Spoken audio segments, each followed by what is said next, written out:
I'm your host, David Brunel. Welcome to Faiths in Motion, where we explore the impact of migration, globalization, and culture on the Abrahamic religions in the MENA and SWANA regions. Today, we're focusing on how environmental values are rooted in Judaism, Christianity, and Islam, and how these beliefs are evolving in a changing world. Let's start with how each religion traditionally sees the earth and our role in caring for it.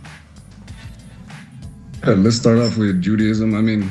It's known that the concept of the Tikkun Olam is repairing the world in its central. It goes far beyond social justice. It includes stuff like caring for the earth.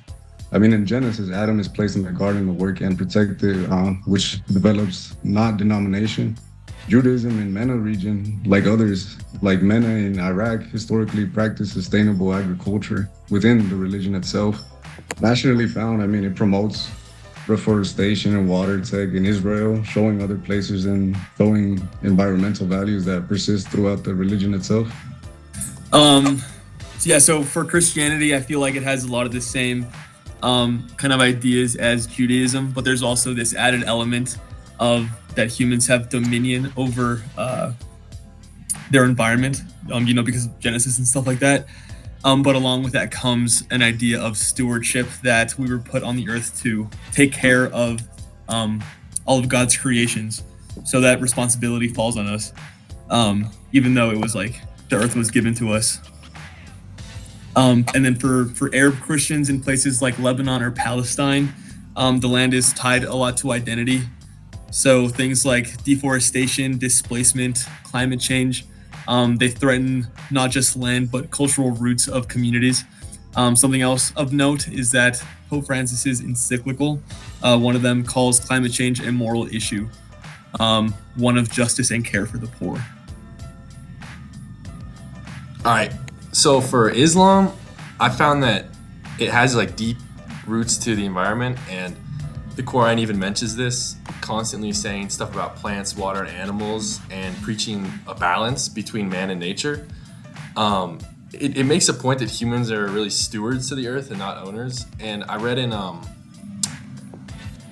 Jamal Elias, he wrote about key features within Islam, and it really pointed out that environmentalism as a key concept within Islam is pretty important. And even down to the roots of the Quran, Muhammad was preaching stuff about not overgrazing and setting restrictions on food and environmental stuff in order to make the religion more catered towards the environment. Yeah, that's good stuff right there. I think, as stated earlier, going back to the Christianity aspect, I read an article.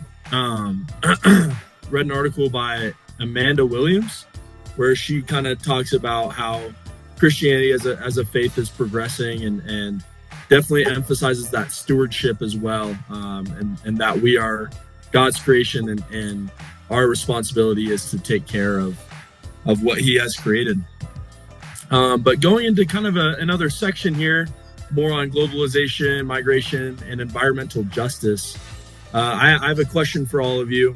As people and traditions move across borders, how are those environmental ideas changing or being challenged? And so I can actually answer this first. Again, representing Christianity, in so many Christian communities in diaspora, say Iraqi Christians in the U.S. or Canada, there's a struggle to hold on to traditional ties to the land. And so churches are often places of cultural memory, not just worship and not just gathering, but real significance in where that is. So global capitalism and consumerism challenges those values. And so that can end up creating real conflict when capitalism is seen as more of a priority. That can disrupt this globalization that occurs from these churches. And so moving on, there's also innovation. Christian NGOs and churches in the Middle East are able to partner on clean water projects, tree planting, and environmental education. And so this is mainly seen through, in Christianity at least, people going on missions and going to help other parts of the world. And so this is just an act of merging that tradition with the global activism, and in a way counteracting that conflict that we see with migration and its effects on Christianity. Islam has spread rapidly through migration, trade, and conquest, starting in the 7th century. From the Arabian Peninsula, Muslims, traders, and travelers moved into North Africa, Persia, parts of Europe like Spain, and all across the Middle East. Islam's connection to trade was really important. Muslim merchants didn't just bring goods, they brought religion and culture as well. Cities like Cairo, Baghdad, and Damascus, they became huge centers of Islam culture, science, and art. So today, migration continues to shape Islam's growth. Many Muslims are moving to Europe and North America, often as refugees or immigrants. This has led to growing Muslims community in places that have historically had very few Muslims. And however, it also brings challenges like facing discrimination in the new countries they move to. You know, I did want to, I agree with you. It's very interesting the different conflicts that can come up as these religions transcend borders, especially with Islam. And I think that when people think Islam, they often think about oil and gas. And I think that in a way it can be seen as like, what's the word? Like it cancels each other out, preaching environmentalism, but also having a large affinity for oil and gas. But at the same time, I think that they're capable of, seeking sustainability within that mean, because that land has oil and the oil needs to be extracted. And I think by being stewards like they preach in the Quran, I think that it's possible that, they can still be an environmentalist religion. Yeah, I just want to piggyback off of Max. I mean, I think the principles of each religion keeps the environment intact. I mean, stuff like Max mentioned, like the Quran, for example, Judaism has the Baal Teach, and then the Sabbath and the Tazar, which we did discuss throughout class. I mean, these stuff within the religion itself prohibits like animal suffering, stuff like protecting the environment, protecting the grass. And then, I mean, I feel like the religions itself, although they are expanding and growing, I feel like traditionally they are keeping their roots, which is, I think it's great, even though population is growing and new innovations are coming in. I just like the aspect that religion is keeping the stuff. Yeah. Well, that's a good discussion, guys. I think that we really dove deep into how migration and globalization can change different aspects of all these religions. So that was really good to touch on. I'm glad we talked through that. We're going to move on to a new section here. And this one's about culture, faith, and the future of the earth. So kind of an exciting topic here. So the question I have to offer you guys is, so what do these traditions offer the world today? Are they resisting or enriching the global conversation on the environment? I can start off with this one. So for Christianity, I feel like Christianity's cultural impact globally gives it a platform.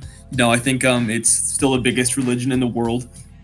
So along with these beliefs, like things like what Pope Francis says are obviously going to have a huge impact. And when they're positively minded towards the environment, that's going to do a lot of good for the world. So I think in terms of that, Christianity is helping enrich the environment. There's also a big emphasis on taking care of the poor, and things like climate change are impacting people with low resources the most. So I think that's another reason why Christians care about the environment. Something else to note is that a lot of modern Christian movements involve like climate strikes or eco-theology conferences, show that religion isn't static. It's mobilizing. Over the centuries, Christian teachings have been changing to better reflect issues of the time, and with that, Christian values still shine through. So like taking care of your neighbor, things like that. And I think that's really presenting itself in the modern day with, movements to take care of the environment. So, yeah. Yeah, and then just building off of Matthias, I also think that Judaism, Christianity, and Islam, they all offer valuable teachings that support care of the environment. Like, for example, Judaism promotes tikkun olam, or repairing the world, while Christianity teaches that humans are stewards of creation, and Islam emphasizes balance and responsibility through Khalifa. Alex, how about you? Do you have anything for Judaism to represent here? Yeah, I mean, society structures and cultural norms has been one of the things that Judaism has been intact. I mean, they followed their scriptures pretty alongside. So I feel like when it comes to becoming a geographical religion, they're very picky about how they follow those norms. Alex, that was a great point representing Judaism, and kind of how it bleeds into the future of the earth.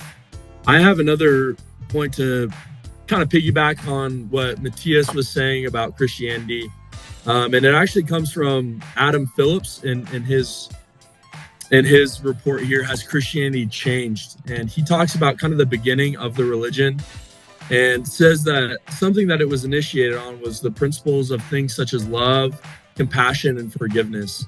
And I feel like this is important when it comes to the environment as well, because if Christians are meant to treat others with that same love, compassion, then you would think that would just bleed straight through into environmentalism. And so when it comes to resisting or enriching the global conversation of the environment, I'd say that Christianity is on the side of enriching it. And so I think we kind of got some good viewpoints of all religions there. We're going to move into a different section here. And this one's titled Interfaith Collaboration and Environmental Action. And we're going to take one more look. What happens when Judaism, Christianity, and Islam all work together on environmental issues? Can shared values lead to shared action? I can start on this one. So I would say definitely yes. And I can point to some prominent examples. So Jerusalem, it's a holy city for all three of these religions. So there's one thing that I was reading about called the Interfaith Center for Sustainable Development. So this is like a little thing that they have in Jerusalem, and religious leaders from all three of these religions that we're discussing here actually come together to work on things like climate education and community sustainability projects. So like priests, rabbis, and imams come together and do all of these things. And then along with that, they also share scripture and talk about common ground things that tie these three religions that are founded in the same principles for the most part, and discuss how that can be applied towards sustainable development and environmental justice. Yeah, I mean, I appreciate that you realize that although these are different religions, I mean, they all coincide with one thing, and that's just protecting the environment, protecting the earth. I mean, Aki wrote it in The Influence of Judaism in Modern Society. This document was published in 2022. I mean, it just describes how religion, although it can be various different with different God, different aspects, different scriptures, they all focus on one thing, and that's loving the geographical stuff around them. I mean, yeah. No, that's a really good point, Alex. And I definitely agree that at a core value at all religions, at the very least, you'll find that there is a respect for the environment and an appreciation for it. And many religions, they see it as God's creation. So, I mean, you should respect it and you should value it. But I think in modern times, as stuff we've talked about before, like capitalism and globalism continues, I mean, religion, the lines get blurred and the different groups all become one big group when it comes to how you're treating the environment, say with oil and gas or with pollution. It's all the same. It doesn't matter what religion you are. I mean, everyone's contributing to it.